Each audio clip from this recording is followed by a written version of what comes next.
कौन सा फूल शिवलिंग पर चढ़ाने से पुत्र की प्राप्ति होती है? सनातन धर्म में देवी देवताओं की पूजा का विशेष महत्व है और हर देवी देवता की पूजा में कुछ विशेष नियम और परंपराएं निभाई जाती हैं। भगवान शिव की पूजा में भी कुछ ऐसे रहस्य और मान्यताएं छिपी हैं, जिन्हें जानना भक्तों के लिए अत्यंत लाभकारी माना जाता है। ऐसा कहा जाता है कि कुछ विशेष फूलों और सामग्रियों का प्रयोग शिवलिंग पर करने से स्त्रियों को संतान सुख की प्राप्ति होती है, विशेषकर पुत्र रत्न की प्राप्ति। वहीं कुछ कर्म और पाप ऐसे भी होते हैं जिनके कारण स्त्रियों का गर्भ ठहरता नहीं है या बार बार गिर जाता है। इस विषय में शास्त्रों और पुराणों में स्पष्ट संकेत मिलते हैं, जो धर्म, कर्म और परिणाम के गहरे रहस्य उजागर करते हैं। मित्रों, एक समय की बात है जब माता लक्ष्मी भगवान विष्णु से मिलने गई तो भगवान विष्णु ने उन्हें देखकर कहा, हे देवी लक्ष्मी, क्या बात है, आज आप अचानक मुझसे मिलने क्यों आई हैं? तब माता लक्ष्मी ने कहा, हे प्रभु, आज जब मैं पृथ्वी लोक पर भ्रमण कर रही थी तो मैंने देखा कि कुछ स्त्रियां गर्भवती तो होती हैं, किंतु समय से पहले ही उनका गर्भ गिर जाता है। हे स्वामी, इसे देखकर मेरे मन में 3 प्रश्न उठ रहे हैं और आज मैं आपसे उन्हीं तीनों प्रश्नों का उत्तर पूछने के लिए आई हूँ। तब भगवान विष्णु ने कहा, हे देवी, तुम्हारे मन में जो भी प्रश्न है मुझे निश्चिंत होकर बताओ, मैं तुम्हारे तीनों प्रश्नों का उत्तर अवश्य दूंगा। तब माता लक्ष्मी ने कहा, हे प्रभु, मेरा पहला प्रश्न यह है कि किस पाप के कारण स्त्रियों का गर्भ गिर जाता है और उस स्त्री के बालक की समय से पहले मृत्यु हो जाती है। मेरा दूसरा प्रश्न यह है कि कौन सी स्त्री के भाग्य में पुत्र की प्राप्ति नहीं होती और वह पूरी जिंदगी निसंतान रहती है। और मेरा तीसरा प्रश्न है कि भगवान शिव, जो मृत्यु के देवता हैं, उन्हें प्रसन्न करने के लिए कौन सी चीज अर्पण करने से एक स्त्री को सुंदर, सुदृढ़ और गुणवान बालक की प्राप्ति होती है। तब मंद मुस्कान के साथ भगवान विष्णु बोले, हे देवी, आज आपने इन प्रश्नों का उत्तर पूछकर संपूर्ण मानव जाति का कल्याण कर दिया है, किंतु इन प्रश्नों का उत्तर मैं आपको एक कथा के माध्यम से दूंगा, जिससे इस कथा को सभी स्त्रियां और पुरुषों को अवश्य सुनना चाहिए, क्योंकि इस कथा को सुनकर आपको पता चल जाएगा कि किस पाप के कारण स्त्रियों का गर्भ गिर जाता है तथा वह कौन सी स्त्री है जिसके भाग्य में पुत्र की प्राप्ति नहीं होती और पुत्र की प्राप्ति के लिए उसे क्या करना चाहिए। तब माता लक्ष्मी ने उत्साह के साथ भगवान विष्णु से कहा, हे स्वामी, आप इस पावन कथा को अवश्य सुनाइए, मैं कथा को पूरा ध्यान पूर्वक सुनूंगी। भगवान विष्णु ने कहा, हे देवी लक्ष्मी, एक समय की बात है, दक्षिण देश के एक नगर में एक अत्यधिक धनवान सेठ रहता था। जो वह इतना धनवान था कि उसके घर में किसी चीज की कमी नहीं थी। उस सेठ की एक इकलौती पुत्री थी जिसका नाम थी अर्चना। जब अर्चना विवाह के योग्य हुई तो उस सेठ ने सही मुहूर्त देखकर अपनी पुत्री अर्चना का विवाह उसी नगर के पास एक छोटे से गांव में रहने वाले एक वैश्य के पुत्र अर्जुन के साथ कर दिया, जिससे विवाह के बाद अर्चना अपने पति के घर में रहने लगी। वह अपने पति अर्जुन से बहुत प्यार करती थी। अर्चना की सास का नाम था राधिका। राधिका बहुत ही चालाक और दुष्ट स्वभाव की स्त्री थी। अर्चना ने अपने विवाह के समय बहुत सारा दहेज लाया था, जिसमें सोना, चांदी, घोड़े, गाय, बैल और अनाज शामिल थे। राधिका हमेशा अपनी बहू अर्चना से मीठी मीठी बातें करती और कहती, तुमसे मेरे लिए कुछ और चीजें लाओ ताकि मैं तुम्हें और सम्मानित कर सकूं। अर्चना भी अपने पिता से कहकर सोना, चांदी और अन्य सामान मंगवाती रही और उसके पिता कभी भी उसे नकारते नहीं थे। राधिका का लालच दिन ब दिन बढ़ता जा रहा था और वह पूरी तरह से अर्चना के पिता के संपत्ति पर कब्जा करना चाहती थी, क्योंकि सेठ का कोई पुत्र नहीं था। दोस्तों, काफी दिनों तक यह सिलसिला चलता रहा। अर्चना का पति अर्जुन भी अपनी मां की बातों में पूरी तरह से विश्वास करता था और हर बात मानता था। अर्चना और अर्जुन दोनों मिलकर राधिका की इच्छाओं को पूरा करते रहते थे। इस तरह कुछ वर्षों बाद अर्चना गर्भवती हो गई। जब राधिका ने यह सुना तो वह बहुत खुश हुई। उसने तुरंत ही अर्चना के माता पिता को सूचित किया और साथ में बड़ी बड़ी वस्तुओं की मांग की, जिससे अर्चना के पिता बहुत प्रसन्न हुए और अगले दिन कई प्रकार की मिठाइयाँ, सोने के कंगन और माला लेकर अर्चना के ससुराल पहुँचे। अर्चना अपने पिता को देखकर खुश हुई और वह कुछ समय उनके साथ रुकी। फिर कुछ दिन बाद अर्चना का गर्भ बढ़ने लगा। राधिका ने उसका पूरा ध्यान रखा और उसे समय समय पर फल और अन्य चीजें खिलाती रही। अर्चना को कोई काम करने नहीं देती थी और वह घर में आराम करती रही।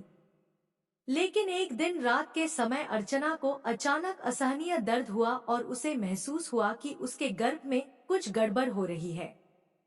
कुछ समय बाद उसका शरीर ठंडा पड़ गया और उसे रक्तस्राव होने लगा, जिससे अर्चना समझ गई कि उसका गर्भ गिर गया है। फिर उसने यह बात अपनी सास को बताई तो अर्चना की सास बहुत क्रोधित हो गई और ताना मारते हुए कहने लगी, अरे पापिनी, तूने अपने जीवन में ऐसा कौन सा पाप किया है जिसके कारण जन्म लेने से पहले ही तेरा बच्चा मर गया। मुझे तो समझ में नहीं आता मेरे बेटे ने तुझ जैसी पापिनी से विवाह क्यों किया था। अब मेरे बेटे का जीवन ही नष्ट हो गया। यह सुनकर अर्चना बहुत दुखी हो गई और उसने कहा, सासू माँ, इसमें मेरा क्या दोष है? मैंने तो अपने जीवन में कोई पाप नहीं किया है, फिर भी नहीं जानती क्यों मेरे साथ ऐसा हो रहा है। तब उसकी सास कहने लगी, अरे दुष्ट स्त्री, तूने जरूर कोई घोर पाप किया है, इसी कारण तेरा गर्भ गिर गया है। फिर भगवान विष्णु माता लक्ष्मी से कहते हैं, हे देवी, अब ध्यान से सुनो, क्योंकि यहीं से तुम्हें यह पता चलेगा कि किस पाप के कारण स्त्री का गर्भ गिर जाता है। तब माता लक्ष्मी ने कहा, ठीक है प्रभु, मैं ध्यान से सुन रही हूँ। भगवान विष्णु ने कहा। फिर अर्चना की सास उसे हमेशा ताने मारने लगी और घर का सारा काम उसी से करवाती थी। अर्चना को अब सही से खाना खाने का भी समय नहीं मिलता था और जब सब लोग भोजन कर लेते थे तब वह भोजन करती थी। वह अपनी सास के सामने आने से भी डरने लगी। इस तरह कुछ महीने और बीतने के बाद अर्चना फिर गर्भवती हो गई, जिससे उसका पति बहुत प्रसन्न हुआ। लेकिन उसकी सास अभी तक उससे नाराज थी। जब अर्चना ने उसे यह बतलाया तो उसने कहा, एक बच्चे को तो तुम खा चुकी हो, पता नहीं अब यह बच्चा जीवित रहेगा या इसे भी उसी की तरह खा जाओगी। मुझे तुम पर जरा भी भरोसा नहीं है, क्योंकि मुझे तो लगता है कि तुमने कोई महापाप किया है, इसलिए तुम्हारा पहला गर्भ गिर गया था। अर्चना की सास की यह बात सुनकर अर्चना कुछ नहीं बोली और चुपचाप खड़ी रही। फिर धीरे धीरे अर्चना का गर्भ बढ़ने लगा और गर्भवती होते हुए भी वह घर का सारा काम करती रही। लेकिन उसकी सास को उस पर जरा भी दया नहीं आई। फिर अंततः अर्चना के गर्भ के 9 महीने पूरे हो गए और बच्चे का जन्म होने का समय नजदीक आ गया। फिर अर्चना ने एक बालक को जन्म दिया, लेकिन वह बच्चा ना तो कुछ बोल रहा था और ना ही रो रहा था।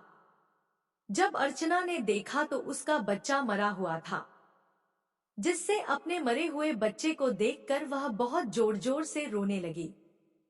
दोस्तों, जब अर्चना की सास को इस बात का पता चला तो वह बहुत गुस्सा हुई और अर्चना से कहने लगी, तू पापिनी है, इसीलिए तेरा दूसरा बच्चा भी मर गया है।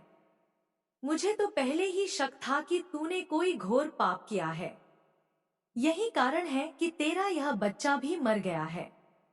अगर तू मेरे घर में ज्यादा दिनों तक रहेगी तो तू मेरे घर का भी सर्वनाश कर देगी। अब तुझे इस घर में रहने की कोई जरूरत नहीं है। दोस्तों, अर्चना ने रोते हुए कहा, सासू माँ, अब मैं कहाँ जाऊं? मेरे लिए तो मेरे पति ही सब कुछ है, मैं उन्हें छोड़कर कहीं नहीं जा सकती हूँ। मैं अपने पति से बहुत प्रेम करती हूँ, इसीलिए आप मुझे इस घर से मत निकालिए। मैं घर का सारा काम करूंगी और इसी घर के किसी कोने में पड़ी रहूंगी। आप जो भी काम कहेंगी मैं वह सब करूंगी। बस आप मुझे घर से मत निकालिए, क्योंकि मैं अपने पति के बिना एक पल भी नहीं रह सकती हूँ। तब उसकी सास बोली, अरे पापिनी, अगर तू अपने पति के बिना नहीं रह सकती तो कहीं पर जाकर मर जा। अब तुझे मैं इस घर में एक क्षण भी नहीं रहने दूंगी। इतना कहकर अर्चना की सास ने उसे धक्के मारकर घर से बाहर निकाल दिया। अर्चना घर के बाहर काफी समय तक रोते हुए बैठी रही, लेकिन उसकी सास ने दरवाजा नहीं खोला। फिर अर्चना ने सोचा, अब मुझे यहाँ से अपने मायके ही जाना पड़ेगा। यह सोचकर वह अपने मायके की ओर चल पड़ी। रास्ते में एक जंगल पड़ा और अचानक मूसलधार बारिश होने लगी, जिससे बारिश से बचने के लिए वह एक पेड़ के नीचे बैठ गई। तभी वहां से एक साधु महाराज गुजर रहे थे, जिससे उन्होंने अर्चना को पेड़ के नीचे बैठा देखा और उससे पूछा, तुम कौन हो और इस जंगल में अकेली क्या कर रही हो? तब अर्चना ने कहा, है साधु महाराज, मैं एक बहुत धनवान सेठ की पुत्री हूँ और मेरा विवाह एक वैश्य से हुआ है। मुझे अभी तक पुत्र की प्राप्ति नहीं हुई है। मैंने एक बार गर्भवती होकर गर्भ गिरा लिया था और जब फिर गर्भवती हुई तो मेरा बच्चा पैदा होते ही मर गया। इस कारण मेरी सास ने मुझे घर से निकाल दिया है और अब मैं इस जंगल में इधर उधर भटक रही हूँ। हे मुनिवर, कृपया मुझे कोई उपाय बताइए जिससे मुझे पुत्र की प्राप्ति हो सके। तब साधु महाराज ने कहा, बेटी तुम चिंता मत करो, मैं तुम्हें पुत्र प्राप्ति का उपाय बताता हूँ। यदि तुम इसे पूरी निष्ठा से करोगी तो तुम्हें पुत्र की प्राप्ति अवश्य होगी। ध्यान से सुनो। किसी भी स्त्री को मासिक धर्म के दौरान अपने पति के साथ संबंध नहीं बनाना चाहिए और उसे स्पर्श भी नहीं करना चाहिए। गर्भवती स्त्री को भगवान की पूजा अर्चना करते रहनी चाहिए और उसके मुख पर हमेशा प्रसन्नता होनी चाहिए। गर्भवती स्त्री को कभी भी दुखी या निराश नहीं रहना चाहिए, क्योंकि दुखी रहने से संतान पर बुरा प्रभाव पड़ता है। गर्भवती स्त्री को कभी दूसरों के घर का भोजन नहीं करना चाहिए और जितना हो सके अपने ही घर में रहना चाहिए। उसे कभी भी डरावनी चीजें नहीं देखनी चाहिए, क्योंकि इससे संतान पर बुरा प्रभाव पड़ता है। गर्भवती स्त्री को हमेशा सात्विक और हल्का भोजन करना चाहिए ताकि संतान अच्छे गुणों से युक्त हो। जो स्त्रियां इन नियमों का पालन करती हैं, उन्हें उत्तम पुत्र की प्राप्ति होती है, जबकि जो इन नियमों का उल्लंघन करती हैं, उनका गर्भ गिर जाता है। तब साधु महाराज ने अर्चना से कहा, है पुत्री, अब मैं तुम्हें पुत्र प्राप्ति का उपाय बताता हूँ। इसे ध्यान से सुनो तो तुम्हें पुत्र की प्राप्ति होगी। अर्चना ने नम्र स्वर में कहा, जी महाराज। फिर साधु महाराज ने कहा, किसी भी स्त्री को पुत्र प्राप्ति के लिए मासिक धर्म के पहले 4 दिनों में पतिव्रता से मिलन नहीं करना चाहिए। ऐसा करने से दुराचारी पुत्र जन्म लेता है। यदि 5वीं रात्रि में मिलन किया जाए तो पुत्री होती है। 6ठी रात्रि में मिलन से उत्तम पुत्र की प्राप्ति होती है। 7वीं रात्रि में मिलन करने से वध्या पुत्री होती है और 8वीं रात्रि में मिलन करने से बलशाली पुत्र की प्राप्ति होती है। 9वीं रात्रि में मिलन करने से सुंदर कन्या प्राप्त होती है और 10वीं रात्रि में मिलन से विद्वान और श्रेष्ठ पुत्र प्राप्त होते हैं। दोस्तों, साधु महाराज ने आगे कहा, 11वीं रात्रि में मिलन से सुंदर आचरण वाली कन्या होती है। 12वीं रात्रि में मिलन से गुणवान पुत्र, 13वीं रात्रि में लक्ष्मी स्वरूपा पुत्री और 14वीं रात्रि में मिलन से गुणवान बुद्धिमान तथा बलशाली पुत्र प्राप्त होता है। अर्चना ने इन सभी नियमों को ध्यान से सुना और कहा, धन्यवाद महाराज, मैं इन नियमों का पालन करूंगी। तभी साधु महाराज ने कहा, है बेटी, एक और महत्वपूर्ण बात बताता हूँ। भगवान शिव और माता पार्वती के संवाद में संतान संबंधी कुछ रहस्य प्रकट होते हैं। भगवान शिव ने कहा था कि जिन स्त्रियों को बार बार पुत्र प्राप्ति में विघ्न आ रहे हो, उन्हें धतूरे के फूलों से शिव की पूजा करनी चाहिए। धतूरा शिव को प्रिय है। यदि शिवरात्रि के दिन लाल डंठल वाले धतूरे के फूलों की माला भोलेनाथ को अर्पित करके पुत्र प्राप्ति की कामना की जाए तो महादेव प्रसन्न होकर योग्य पुत्र प्रदान करते हैं। अर्चना ने पूरी बात सुनी और मन में ठान लिया कि वह इन उपायों को अपनाएगी। फिर एक दिन अर्चना का पति उसे ढूंढते हुए जंगल में आता है और कहता है, तुम यहाँ क्या कर रही हो? चलो घर चलो। तब अर्चना ने अपने पति को सारी बात बताई और कहा, मैं घर नहीं जाऊंगी। जब तक मुझे पुत्र की प्राप्ति नहीं हो जाती हम इसी जंगल में रहेंगे। फिर उसका पति भी उसके साथ जंगल में कुटिया बनाकर रहने लगा। दोस्तों, अर्चना ने मासिक धर्म की 14वीं रात को पति से मिलन किया और वह गर्भवती हो गई। गर्भवती होते हुए भी वह जंगल में रहती थी, जबकि उसका पति लकड़ी लाकर उनका भोजन तैयार करता था। इस तरह 9 महीने बीत गए। अर्चना प्रतिदिन पूजा और शिवलिंग पर धतूरे के फूल चढ़ाने का कार्य करती थी। फिर समय आने पर अर्चना को एक उत्तम पुत्र की प्राप्ति हुई और दोनों पति अत्यंत खुश हुए। अर्चना का पति कहा, चलो अब घर चलते हैं, क्योंकि अब तुझे पुत्र प्राप्त हो चुका है। तेरी सास को अब कोई ताना नहीं मिलेगा। वे दोनों घर लौटे। फिर अर्चना की सास ने देखा कि अर्चना के पास एक पुत्र है और यह देखकर वह बहुत खुश हुई। वह अर्चना से पूछने लगी, तुझे पुत्र कैसे हुआ? तब अर्चना ने कहा, सासू माँ, जब आपने मुझे घर से निकाला था तब मैं जंगल में चली गई थी। वहां मुझे एक ज्ञानी साधु महाराज मिले थे। उन्होंने मुझे पुत्र प्राप्ति का उपाय बताया था। उसी उपाय से मुझे पुत्र प्राप्त हुआ। फिर अर्चना की सास ने कहा, वह साधु महाराज बहुत ज्ञानी होंगे, वह हमें धन प्राप्ति का उपाय भी बता सकते हैं। मैं उनसे धनवान बनने का उपाय पूछने जाती हूँ। तब अर्चना ने कहा, नहीं माँ जी, आप वहां मत जाइए। क्या पता वह साधु महाराज वहां हो या ना हो। दोस्तों, लेकिन अर्चना की सास ने कहा, नहीं, तुम चुप रहो। ऐसे साधु तिलस्मी होते हैं। मैं जरूर जाऊंगी और धन प्राप्ति का उपाय पूछ कर आऊंगी। फिर उसकी सास जंगल में पहुंच गई, जिससे अचानक उसे एक शेर दिखाई दिया और वह डरकर शेर से कहने लगी, तुम मुझे क्यों खा रहे हो? मुझे खाकर तुम्हें क्या मिलेगा? शेर ने कहा, तू दुष्ट स्वभाव की स्त्री है, इसलिए मैं तुझे खा जाऊंगा। यह कहकर शेर ने उसे मारकर खा लिया। फिर यमराज के दूत उसे यमलोक ले गए और यमराज के सामने खड़ा कर दिया।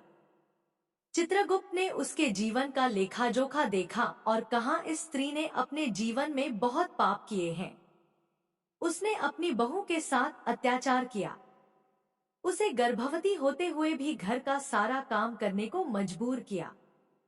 यमराज ने कहा, इस स्त्री को नरक में डाल दो और उसे गर्म तेल में तला गया। दोस्तों, फिर भगवान विष्णु ने माता लक्ष्मी से कहा, अर्चना ने सही नियमों का पालन किया और उसे उत्तम संतान की प्राप्ति हुई। फिर माता लक्ष्मी ने पूछा, प्रभु, उन स्त्रियों के बारे में बताइए जिनके भाग्य में पुत्र की प्राप्ति नहीं होती। तब भगवान विष्णु ने कहा, वे स्त्रियां जो अपने पति से हमेशा झगड़ा करती हैं और घर में अपने मनमाने तरीके से काम करती हैं, उनके भाग्य में कभी पुत्र की प्राप्ति नहीं होती। वे स्त्रियां यदि अपने पतियों का आदर और सम्मान करें तो उन्हें भी पुत्र की प्राप्ति होगी। तो दोस्तों, यह थी आज की कथा। मैं आशा करता हूँ कि आपको यह कथा पसंद आई होगी। वीडियो को लाइक जरूर करें और कमेंट में जय श्री कृष्ण अवश्य लिखें। साथ ही चैनल को सब्सक्राइब करना न भूलें। आप सभी का धन्यवाद।